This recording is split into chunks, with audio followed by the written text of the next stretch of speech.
हारना बुरी नहीं, अच्छी बात है, बताती है श्री कृष्ण की ये कहानी। मथुरा की एक कैद में माता देवकी के गर्भ से जन्मे कृष्ण ने अपने आचरण से मानव जाति के सामने ऐसे कई उदाहरण रखे जो जीने की राह दिखाते हैं। ऐसा ही एक उदाहरण है उनके रणछोड़ बनने का।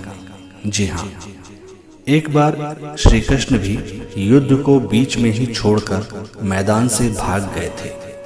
फिर भी शत्रु का वध हुआ और हजारों निर्दोष नागरिकों की सुरक्षा हुई। कुछ इस तरह है श्री कृष्ण के रणछोड़ बनने की कहानी। भगवान श्री कृष्ण का जन्म कंस का वध कर समस्त पृथ्वी लोक को उसके अत्याचारों से मुक्त कराने के लिए हुआ था। किशोरावस्था में ही वे गोकुल से मथुरा आ गए और दुष्ट कंस का वध किया। कंस की मृत्यु से दुखी उसके ससुर जरासंध ने एक विशाल सेना लेकर मथुरा पर आक्रमण कर दिया।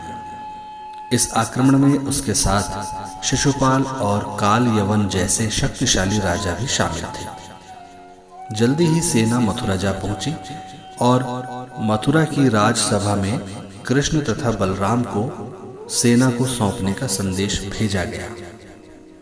इस युद्ध को टालने और मथुरा के निर्दोष नागरिकों को बचाने के लिए कृष्ण ने रातों रात वहां से सैकड़ों किलोमीटर दूर समुद्र में एक नई नगरी द्वारिका का निर्माण करवाया।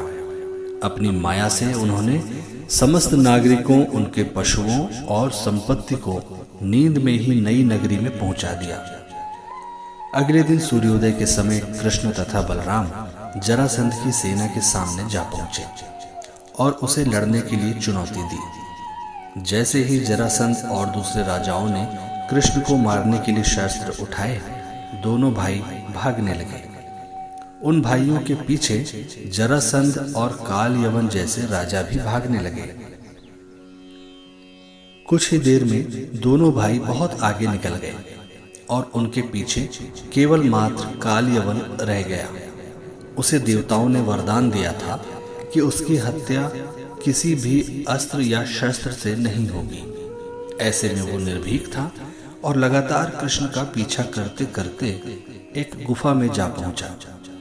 गुफा में राजा मुचुकुंद सो रहे थे, जिन्हें इंद्र ने वरदान दिया था कि जो भी उन्हें उठाएगा वो उनके देखते ही जलकर भस्म हो जाएगा।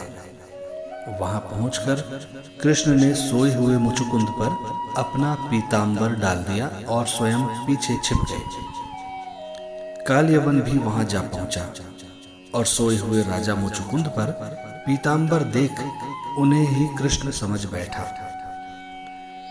उसने मुचुकुंद को उठाने के लिए लात मारी, जिसके कारण उसकी निद्रा खुल गई और उनके देखते ही काल यवन वहीं पर जलकर भस्म हो गया। तत्पश्चात कृष्ण ने राजा मुचुकुंद को अपने चतुर्भुज स्वरूप में दर्शन दिए और उन्हें मोक्ष पाने का वरदान दिया। वहीं दूसरी ओर जरासंध और बाकी राजा पूरी तरह से खाली मथुरा देख वापस लौट गए।